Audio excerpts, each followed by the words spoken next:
1, 2, 3, 4.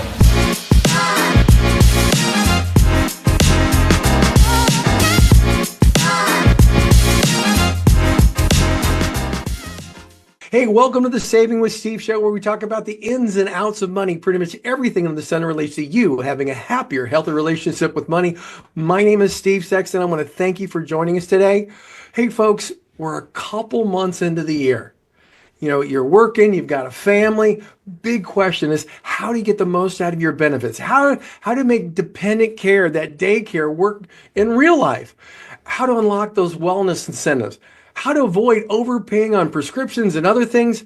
And how does one coordinate benefits with your life events? Now, we're lucky today. Our guest is Kathryn Larkin. She oversees Vanguard's global benefit strategy. She shapes programs that support over 20,000 crew members worldwide. Kathryn leads initiatives focused on health, wellness, financial wellness, paid leave, family benefits, flexible work policies. She ensures, which is really important nowadays, that they meet needs of the multi-generational workforce. Kathryn, I want to thank you so much for joining us today. Appreciate you being here to share this information. Thank you for having me. I'm excited to speak with everybody.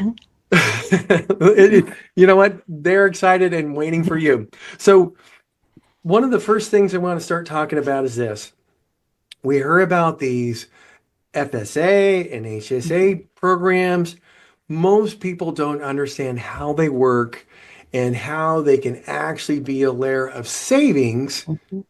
And you know what? Sometimes if you're in the right, depending on the program you're in, it's important to understand what you keep and what you lose. So let's start talking about that right there. So talk about, the FSA and the HSA programs, how they work, the ins and outs. Perfect. So let's start with top of the mind, a health savings account and a health flexible spending account. There's a difference between the two. A health savings account, generally your employer will offer in connection with what's considered a high deductible health plan. So think about during your open enrollment period, you have a lot of choices, and sometimes it can be very overwhelming. And I always say the best way to approach that open enrollment is just to step back and say, like, what do we do in our life through the year, right? Because everybody's life is so different, and only you kind of know what expenses you have on the medical side or what your utilization is. But a lot of times employers will offer what's called a health savings account, which is in connection with a high deductible health plan, or a flexible spending account. And the big difference out of the gate, I'd say, between the two of them is that one, you can keep forever, and one is a use it or lose it within the year. So let's take our health savings account first. A health savings account you contribute to on a pre-tax basis, and you can use it to pay for medical expenses now in real time, or it rolls over from year to year and can accumulate. So some individuals use a health savings account thinking really far out into the future about their retirement and how they're going to afford medical in retirement. Others, myself included, depending on where you are in life, might say, it's a nice nest egg, a nice way for me to be saving on a pre-tax basis for expenses I know I'm going to have. And if I don't have those expenses, I don't lose the money. I can have access to it into the future. That once I've put it in, think of it, it works a little bit like a bank account. Once I've put it in, I can take it out at any point in time, tax-free. It's going to grow tax-free and come out tax-free, as long as it's for medical expenses. The second type of account is what we call a flexible spending account, a healthcare flexible spending account. Also a great tool. So some employers don't offer health savings accounts, and that's completely fine. What they may be offering to you is a health flexible spending account. The great thing about a health flexible spending account is, although it's a use it or lose it, so you put the money aside on a pre-tax basis to use within the year. Whatever election you make, so let's say hypothetically my employer says you can put up to $3,400 in the account tax-free. Whatever I elect is available to me on January 1st. So it could be a situation where when people think about timing and cash flow and how I'm going to do things, in a health flexible spending account, you elect the amount. It comes out of your pay prorated over your 12-month period. but the funds are actually all available to you on day one. And that's kind of the bargain that you make, that you say, I have all this available to me, but whatever I don't use for the year, even if it's come out of my pay, I lose. What's nice about both is the notion that ordinary type of expenses can be reimbursed. So if you think about things like over-the-counter medications, you can think about your big ticket items, like you had a surgery and there were extra costs associated with it. But it can go from big ticket to what I say, the smaller everyday items. Like in the summer, we're all buying sunscreen. Right? Like you're buying sunscreen. And it's those little savings that in my mind are ways that you're converting your hard-earned wages into a vehicle to make it work for you. Like there are certain expenses we all know we're going to have through the year. Like you're going to go to the dentist and have cleanings, and you may have a cost associated with that. You may have a child that's going to have, or yourself that'll have orthodontic expenses. And certain expenses, you may have certain types of therapies where a portion of it is being covered by your medical, but the other part isn't. So you can make these work for you. And the way I describe it is I say to individuals, just sit down, take an hour and say, what do we actually know we spend money on? And it could be even the easiest thing is kind of pulling a credit card statement if you use credit cards or banking, and saying to yourselves, hey, let me take a moment to pay myself. Let me take a moment to say, what in the course of the year do we know we're spending money on? And even to be conservative as a baseline and say, okay, that's what I'm going to defer in my first year if I'm getting new to the accounts, to kind of try it out. That it's kind of simple ways of saying to yourself, if I know we're going to be spending this amount, let me make it work for us. I think that's wonderful. I was just thinking back in my corporate life when we had two young kids and we started looking at this flexible spending, because the previous year we did it but didn't really pay attention, and all of a sudden it was gone and we went, whoops. And then we started looking at, okay, we're going to the doctors 3 times a year for this. The physicals, what have you. We have the dental stuff. And then at the time, that flexible spending account we were able to use on certain type of therapies and what do you call it? I want to say tutoring, but support help for my daughter at that time. And we just figured out, okay, within $50, we're probably going to spend this. And this is what we focused on, because then we knew it would be gone at the end of the year. So we really, really got it down to, where it was. And then I see what you're saying about people use that health savings account as a savings vehicle. And that savings vehicle, I have parents that are in their late 80s that still have that health savings account, but now it's covering medical expenses. My dad just went through a heart procedure and it covered all the excess from Medicare and stuff like that. And I know other people use that money to actually fund their long-term care. And it's one of those things where if you really plan on the short term and the long term, these both can work really, really well for you. Yes. And I agree. And I think the nice thing about a health savings account is we all fear that unanticipated expense, right? We're all trying. Like if you think about it, everybody's going to work, you're doing your best to save, you have a lot of competing interests. And the nice thing about the health savings account, I feel like, is you can put money aside for that surprise, so that maybe the surprise doesn't become catastrophic. And it could be that you're just contributing what you can, maybe $25 a pay or $50 a pay, like something, but it grows over the years, so that if something comes up, like a surgery maybe you weren't expecting, or a colleague had a husband who had a stroke, and the different therapies that are required for that you maybe have a nest egg to help offset some of the expenses, and it's really kind of, I say, like tricks to say, with little extra putting aside. Like we can't always all anticipate everything, and everybody is really just trying their best. And I say it's trying to use the tools to help, to use them to your advantage. And the nice thing to what you were just saying about a flexible spending account is I was in a similar situation. I had a child that had occupational therapy, and our insurance covered a portion, and then there was a portion uncovered. So I knew we were going to have that each year. And in my mind, I was like, oh, but now I'm paying for this with pre-tax dollars. So I just saved our family some money.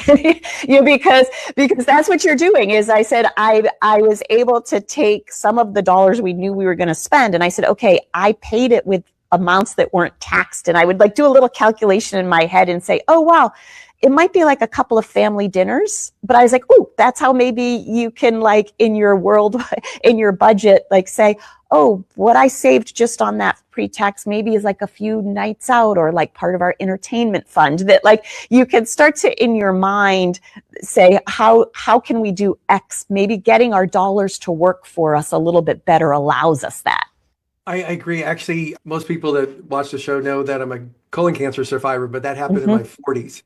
And that health savings account paid my deductibles for 2 years. It actually paid the offsets on chemo. Yeah. I mean, it was just one of those things where we thought, oh my God, our life's over. This is going to be so darn expensive. And actually the health savings account pretty much covered. I mean, we wiped out the health savings account, but hey, we had that avenue to go there because we didn't spend all that much with the health savings account.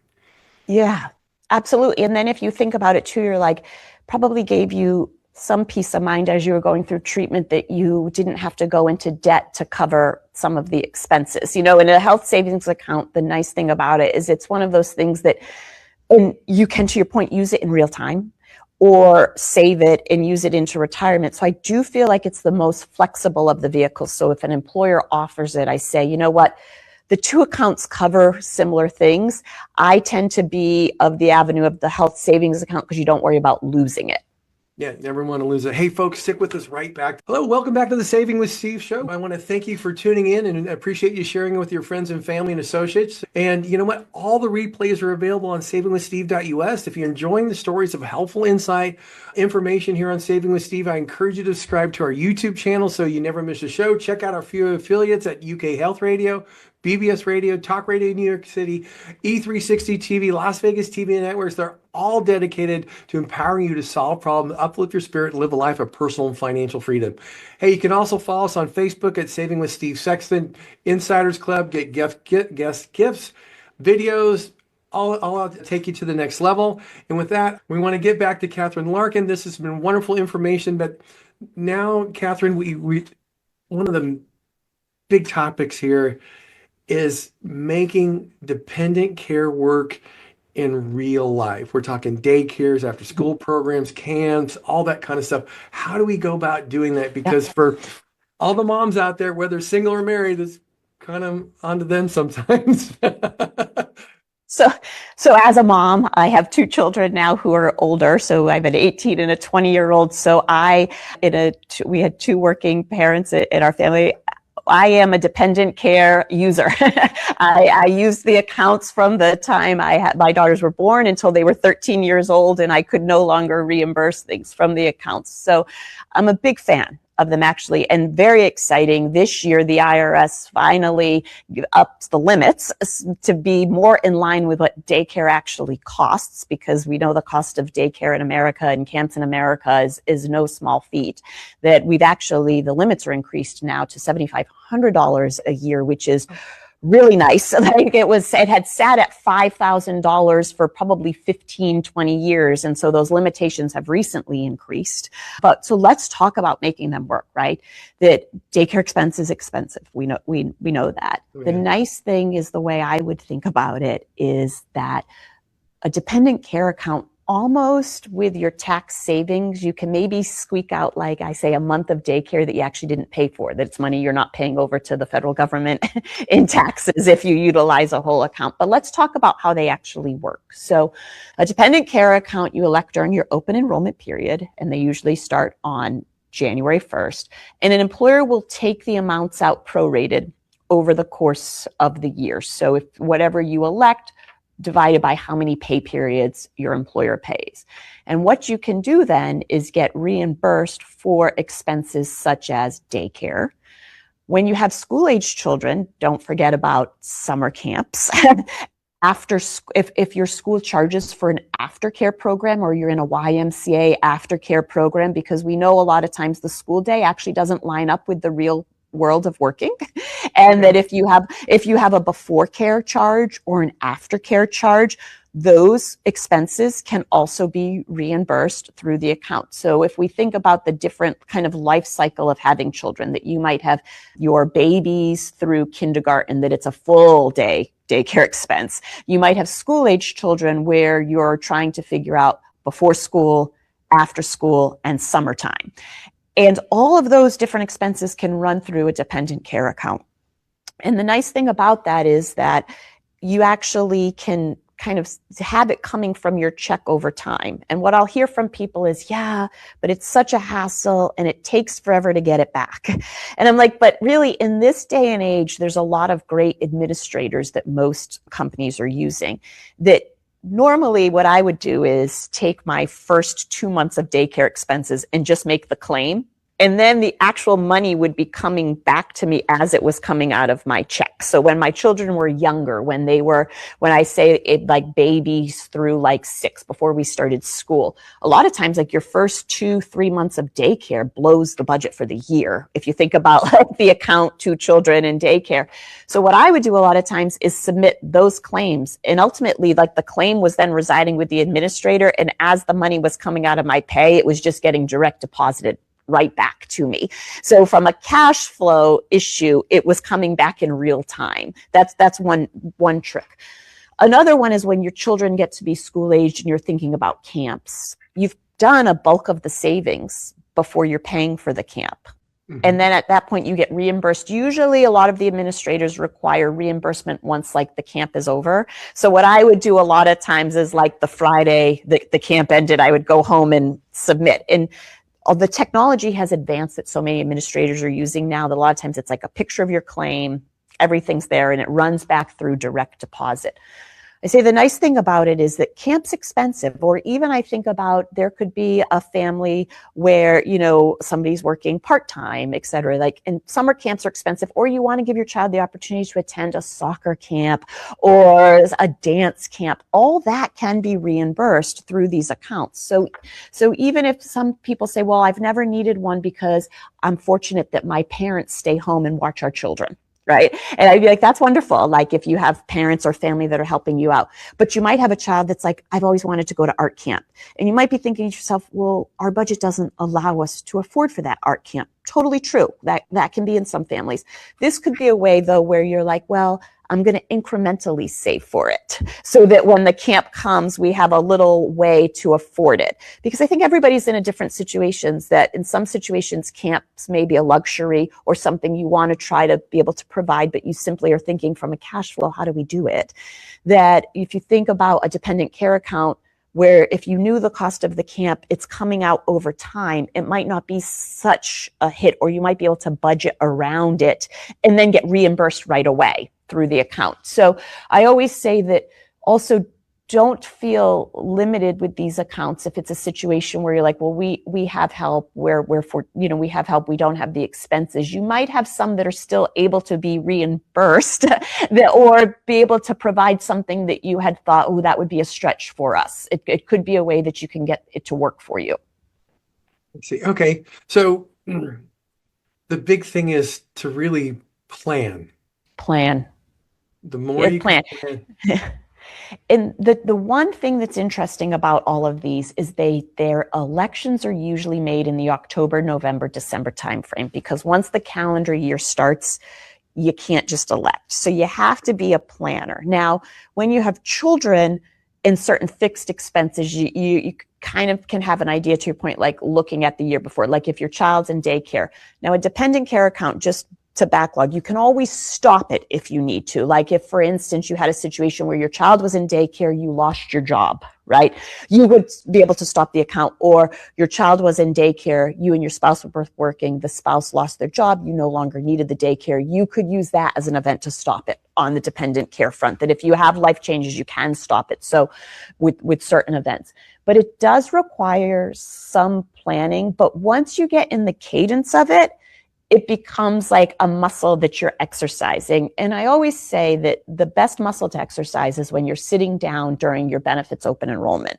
Like if you can set aside, and everybody's busy in life, but if you can set aside like 1 or 2 hours and say, like, what did this year look like for us? Like, what were we spending on? And can I get what we're always going to be spending on to work for us a little bit better. And by taking that hour or two, you could be saving so much in tax dollars that it's like you just paid yourself. Like sit down and pay yourself. That's a good way to look at it. Figure out how to pay yourself. Yep. But you know what? It is so funny because I was just envisioning the old meetings that we go to once a year, and I'd be like, okay. All right, here we go. Click, click, click. I'm done. And you just don't want to do that. You really want to think it through, come there with a plan so that way it'll make your life easier, far more tax efficient, and you'll have the benefits there, especially if you have the time to kind of add into those benefits for possible camps and things like that. Right. And to your point, that's the trick. And I think we have to look at it as like employers are providing these benefits because they want you to have them. And especially benefits where it's your pay is being reduced and put into an account. Really what it's doing is your employer is saying like, hey, we want you to be able to save for things and we want you to have some tax efficient things. And then it's saying to yourself, like, if I can just carve like an hour or 2 hours out once a year, I could actually pay myself, and the value in what I've paid myself is worth it. Oh yeah, especially if you can do things for your kids that you normally wouldn't do, and if you can look at it a couple of years down the road, you could be in a position where those camps are covered and you don't really have to stretch, which is nice. Yes. Yes. Yeah, it's because everybody's trying to do the best they can, right? We're all trying. That's called parents. Yeah. It's not easy.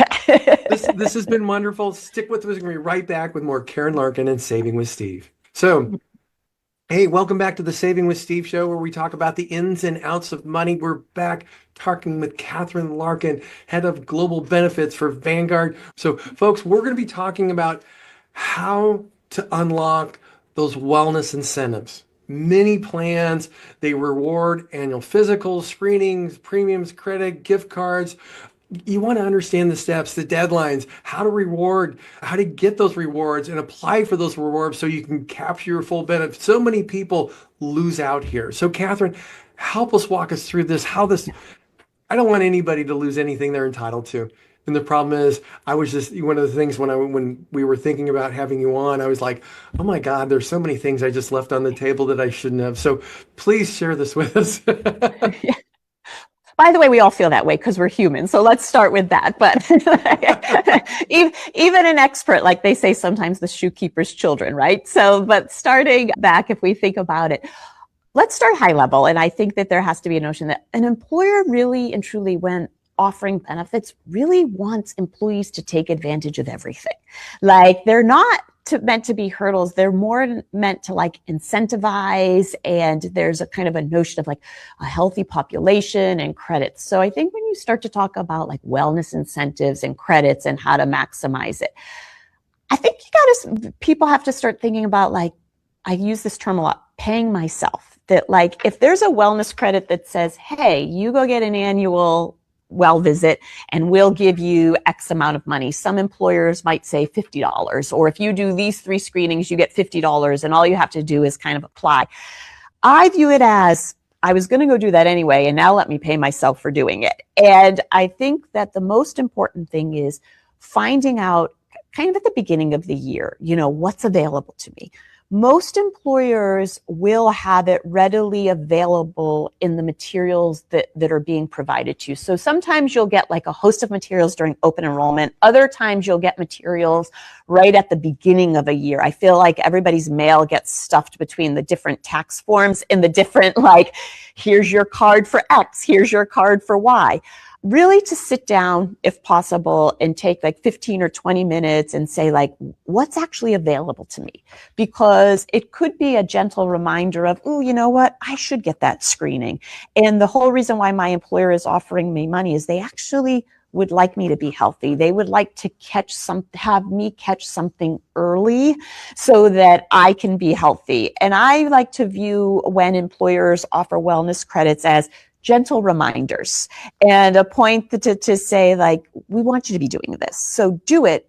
And the reason we're going to give you an incentive is at the end of the day, we just want you healthy, and we want you to have a peace of mind. If you take that approach, I think that it works more to your advantage.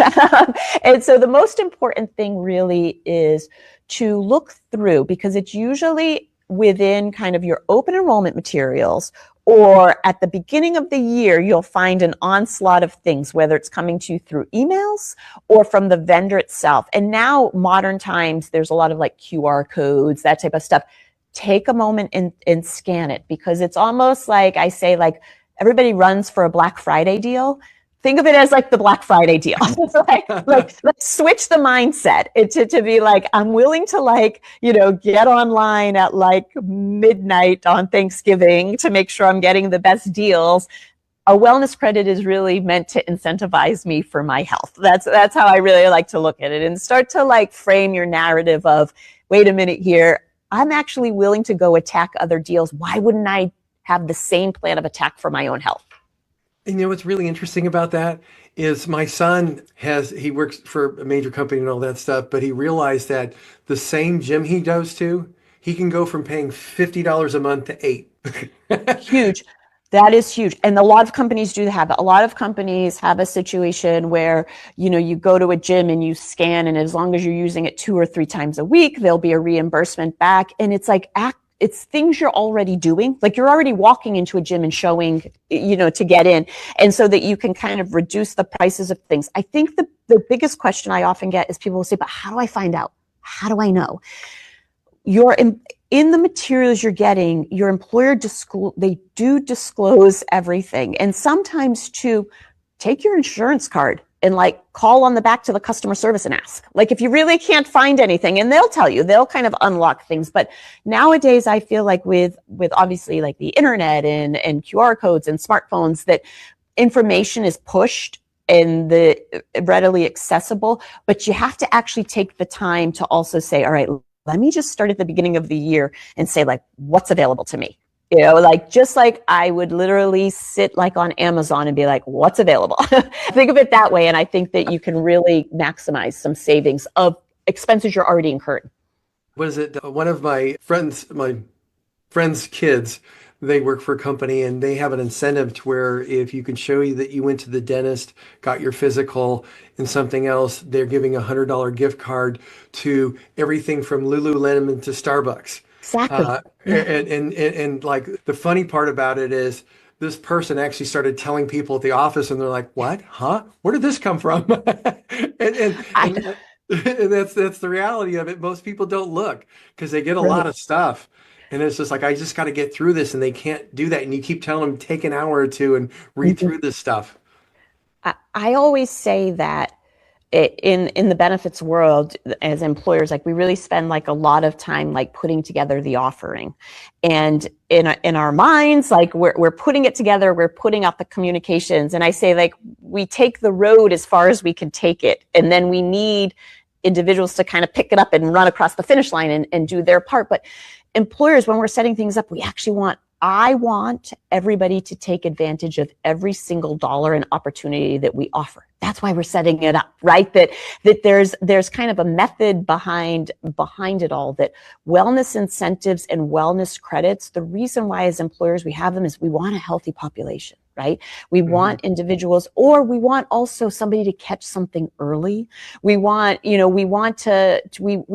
people to be able to have access to things. And so when they're being offered, it's really kind of, because sometimes in the world, we just need gentle reminders. Like, we all get so busy. And to your point, when you were describing like the wellness incentives, that like getting your well visit, doing these 3 things, a lot of times it's because we get so busy. So sometimes we all need to be incentivized, because I feel like working parents, people, sandwich generation, young individuals coming right out of college, starting a career, like, we all get so bogged down in life that we sometimes forget about ourselves. And as employers, when wellness credits and different things are being offered, it's really a gentle reminder to say, hey, you're important too. You're very important, and we care about you. And we're kind of nudging you to do these things because we know how busy you are. Yeah, that's a great way to look at it. Now, here's the next thing.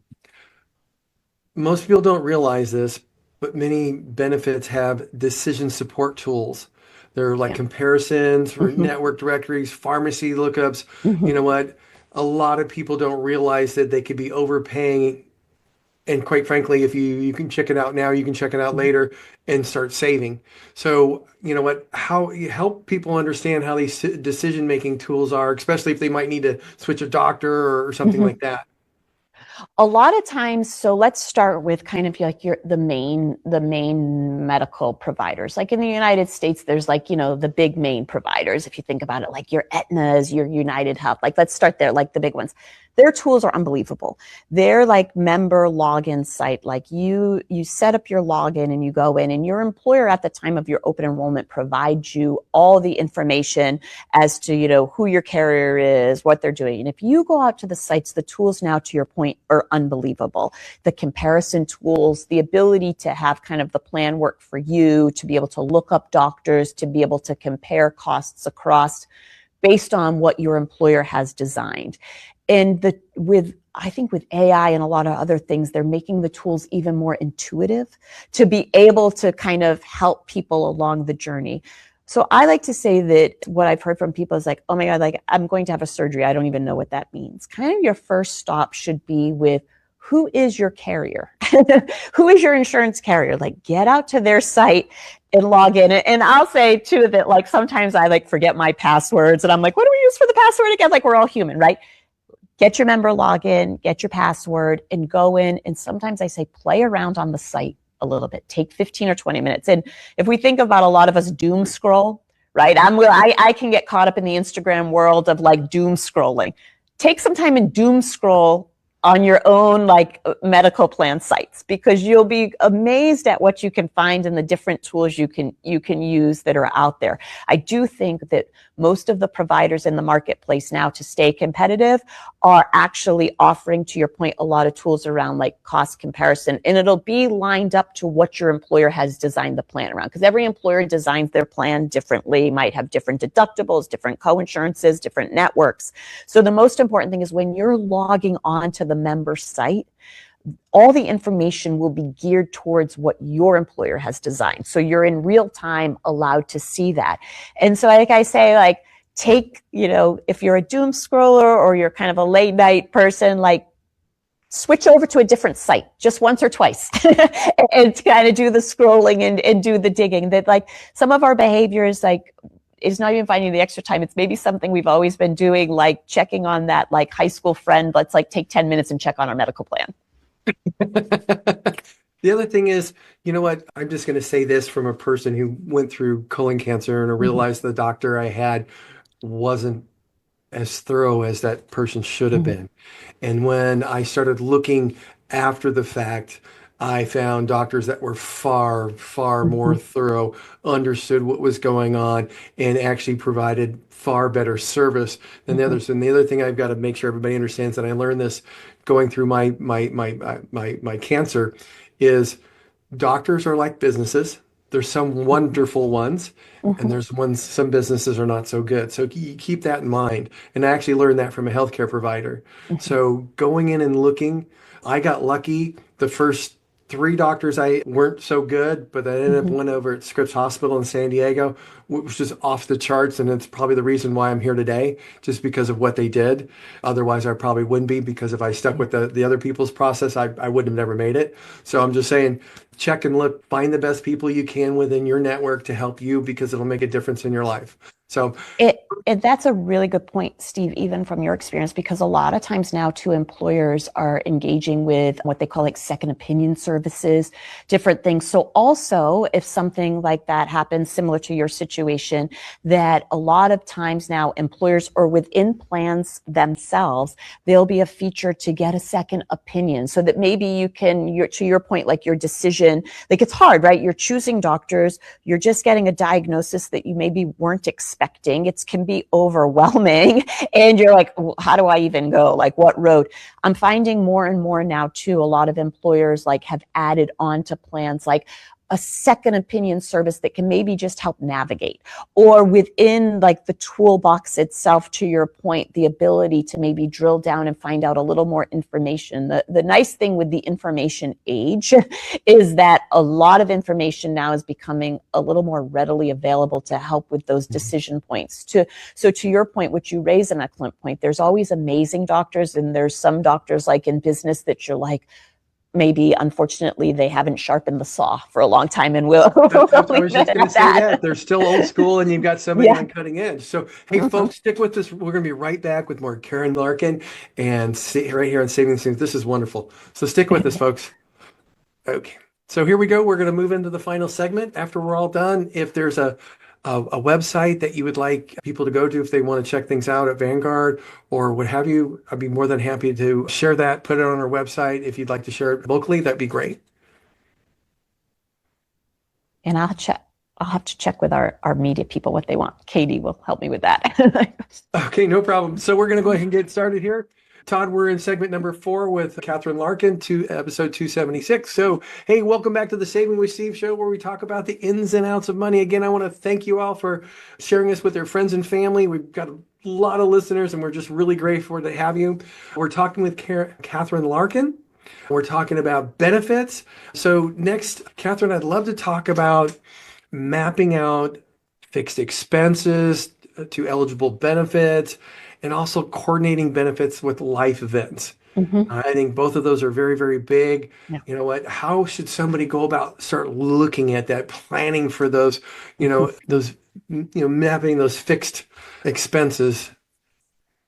So if we start with, we'll do fixed expenses, then we'll talk about life events. So fixed expenses would be certain things you're going to have. We touched on daycare expenses or maybe certain therapies that you have. I always think to myself that sitting down, especially in the age of how we pay for things, a lot of times you can kind of pull bank and credit card statements and really, and they aggregate things for you to be able to kind of drill down and see what some of your expenses are, because I think it's where now we're focused on point of sale that you're not using cash as much.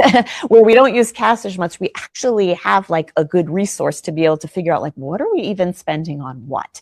And I always say that whether it's the end of each month or each 6-month period, or at least before you go into open enrollment, try to get a run of your credit card and see if things are aggregated to get an idea of what you've been spending. That can help inform decisions around daycare expenses, around health expenses, etc. Then let's talk about the bigger thing is like life events. Like, what do I do if something like changes in my life? Like how do you even deal with that? I mean, there are expected life events and then unexpected life events. So if we start with maybe some expected that you can plan for a little bit more. You might know you're going to be having a child, which is wonderful a time in life, that knowing that when you're going into kind of your open enrollment, you might be able to say, we're going to have certain expenses next year that we didn't have this year. Let me do a little digging to say, are the maternity costs going to be covered? What are we going to need? And to be able to kind of save that in your accounts.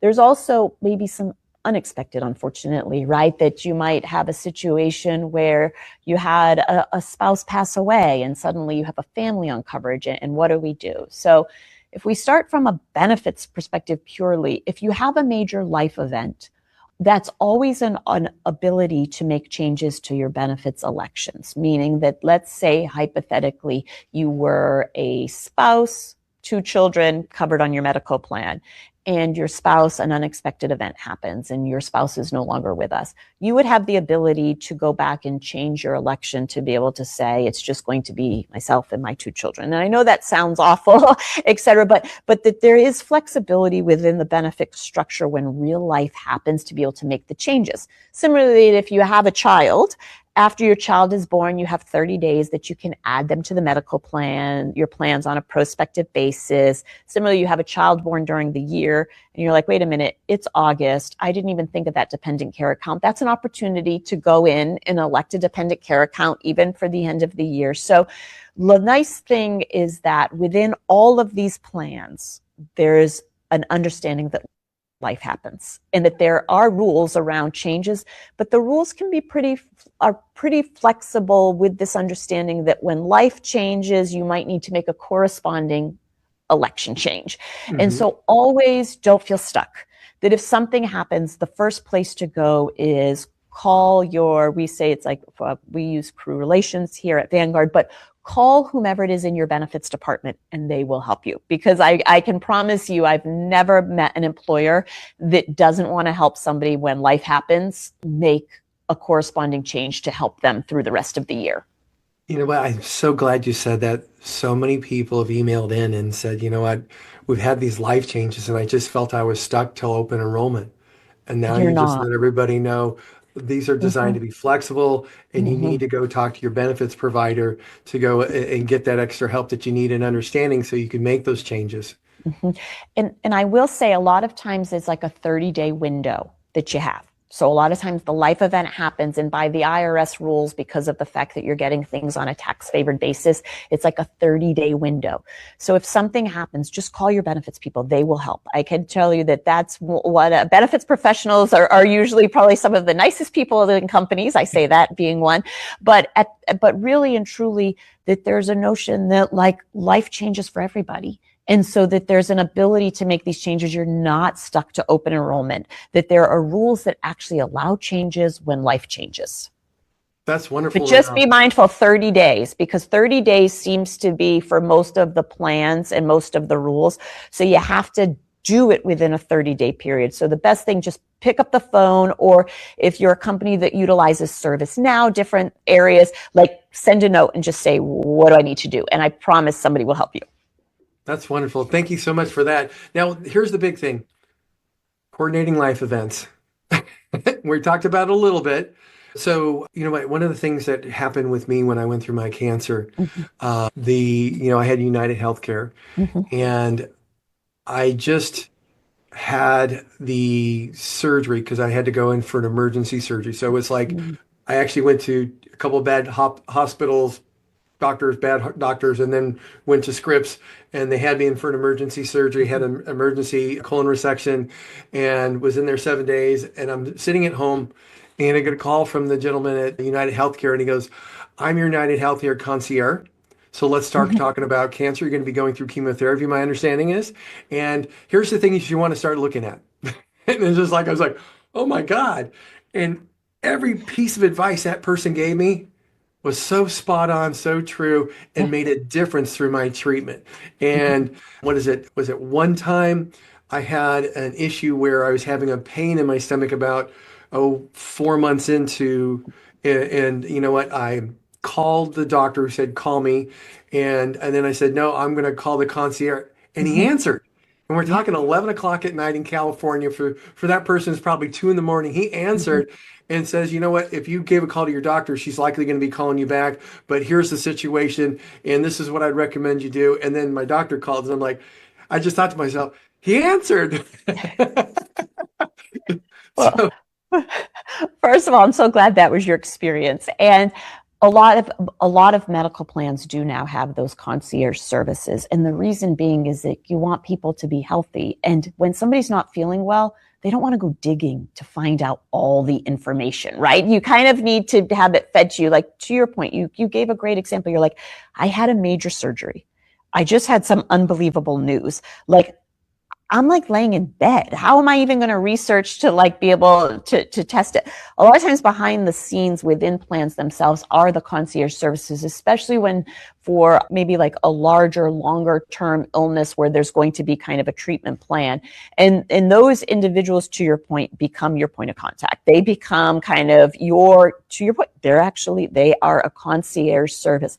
Most plans now do offer that within the structure because it actually even makes sense, because you want to help people navigate what they have and kind of what's available and how to be able to use things, because when somebody's not well, you want to help bring them along. And the last thing you want somebody worrying about who's facing already treatment and everything is, what do I do? What doctor do I call? How do I get this reimbursed? So to your point, I would say to individuals who may be facing like something that is unexpected, to reach out even to the whoever the insurance provider is and say, do you have any concierge services? And at that point in time, if they haven't, they might be able to probably connect you with that, because they are amazing services and they can see I feel like they see the entire game. They see the entire landscape and what's going to be happening, and they're able to help navigate through it. yeah, you know what? I still remember, I just had the flashback. I still remember him saying, when you call, I'll answer. And I Yes. never thought Hmm. that was the case, but it was. It was like, cool. So Yeah, and it's important because the whole reason you offer benefits is you want individuals to be able to have them when they need them. hmm oh yeah. No, so I want to talk about a little thing called wellness stipends. How do they work? How can people take advantage of them? That's one of the big questions that people don't quite understand. So every employer is different with a wellness stipend and will have kind of a different set of requirements around it. Some employers will say, oh, you can have X amount per year to use for things that you might want, like a gym membership or classes, etc. I think the way to think about it is it's another benefit. When you see like wellness stipends, it's another form of cash or another bucket to be able to use, but they're usually pretty customized from employer to employer. A lot of times it's just depending on where the employer kind of falls on the spectrum of, do we have the resources to dedicate to this, or are we spending our resources somewhere else? They're very customized. So in those situations, I highly recommend that you kind of find out what it is. And usually there'll be a strong list of, like only X is reimbursed. Don't do Y. And really the landscape of employers offering is is so varied right now and across the board. And it also depends, like some employers just offer it as taxable. So it's a little broader, whereas other employers might say we're tying it to certain behaviors and we want to fit in certain fixed rules to be able to possibly have some tax advantageous treatment. So those types of accounts, definitely the spectrum is so broad that I've seen everything that, there could be lifestyle accounts, which could be taxable accounts, which could cover anything from yoga classes to children's activities to meal services to on the other spectrum of kind of accounts where it's like, if you're traditional, we will reimburse your gym membership only if you're going 5 days a week. So, and I think that, employers really vary on the spectrum of what they're offering and why, and it really fits into the employer's overall benefits philosophy. There's no right way, there's no wrong way. It's another piece of the puzzle, but it's an important piece not to leave on the table. It's an important piece to make sure that you understand so that you're maximizing whatever's available to you. Kathryn, I want to thank you so much for being here today. This was so enlightening, and I hope it encourages people to go really, really look at their benefits and plans so they can get the most out of them. I mean, quite frankly, people can save a tremendous amount of money, and like you said, you could pay yourself if you do this the right way. So Yeah. really, really look. So Kathryn, again, I want to thank you for being here. Is there anything that you'd like to share or allow people to get in contact? No, I know. I'd like to thank you for having me. And again, I think maybe I speak on behalf of most employers, like use your benefits. Like there's a lot that goes into them. There's a lot of energy that's puts in. Employers really have like best interest at heart. So use them because they're actually part of your wages. So use them. Kathryn, thank you so much for Yeah. being here with us today. Folks, stick with us. We'll be right back with more Saving with Steve. Hey, folks, I want to welcome back to the Saving with Steve show. I truly appreciate you sharing with your friends and family and associates. All the replays are available on savingwithsteve.us. If you're enjoying the stories of helpful information and insight on Saving with Steve, I encourage you to subscribe to our YouTube channel. Never miss a show. Check out a few of our affiliates at UK Health Radio, BBS Radio, Talk Radio New York City, E360 TV, AM FM 247, Las Vegas TV networks. All these networks are dedicated to empowering you to solve problems, uplift your spirit, and live a life of personal financial freedom. Hey, you can also follow us on Facebook at Saving with Steve Sexton. Go to the Insiders Club, the whole shot, get guest gifts, everything that goes along with it. So let's talk a little bit about what's going on right now with tech. Okay. And let's really kind of take a look under the hood. Do you guys remember maybe it was August of last year, 2025, OpenAI CEO Sam Altman admitted that the AI revolution was in a similar bubble to that of the dot-com era. And at that time, I found it highly unusual for someone whose wealth, employment, social clout is tied up with a particular technology to admit such a thing. And I was wondering what Altman knew at the time that led him to make that statement.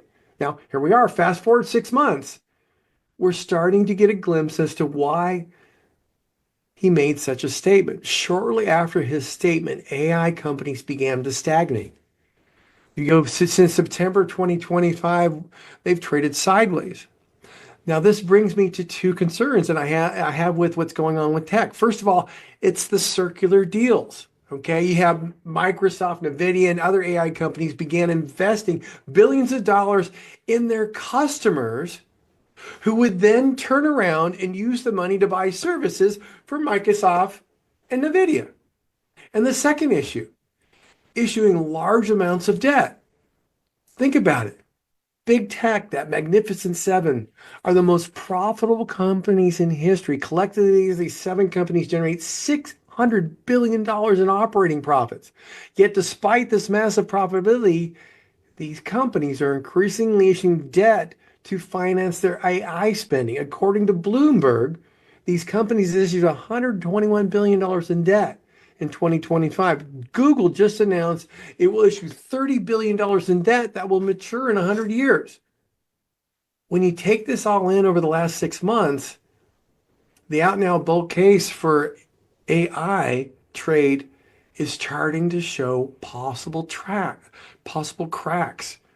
Remember, for months, Wall Street has been talking about this red balloon that's been floating around, getting larger and larger. And this sort of feels like it's moving closer and closer to that pin. You know, when a balloon hits a pin, you know what happens. You know what? And here's something else to think about.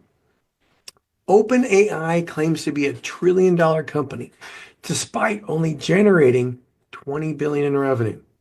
And that's in the last month. NVIDIA has already pulled the $100 billion deal it previously announced. The original deal, which involved NVIDIA, supported OpenAI in building 10 gigabytes of AI data centers, and it stalled due to the internal doubts within NVIDIA.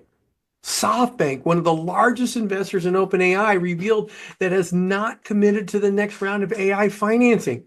What do these large companies know that is making them question these large-scale deals in which one of the most dominant players in the AI space?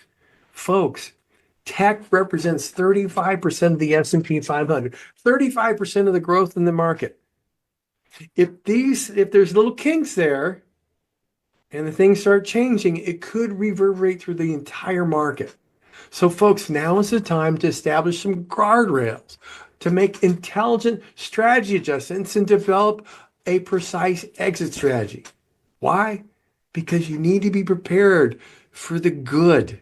How is your portfolio arranged for the good? The uncertain, how is that, when things change, how is it going to, you want to make sure your lifestyle becomes unscathed with your legacy intact. And the bad, how are those losses going to impact your portfolio? Think about it. Retirees relying on investment income face a double risk. Market downturns can erode principal just when you need to withdraw, and withdrawal timing can then feel like tax and income challenges. The goal here isn't to chase the headlines, time the market, but to protect your income streams and preserve capital for the long run. So, folks, how are you or your advisor going to be prepared for the good, the bad, and the uncertain? I want to thank you all for joining us here on Saving with Steve. I truly want to thank you for sharing with your friends and family. Look forward to seeing you next week. Again, I want to say Kathryn Larkin, the global head of benefits for Vanguard. What wonderful information.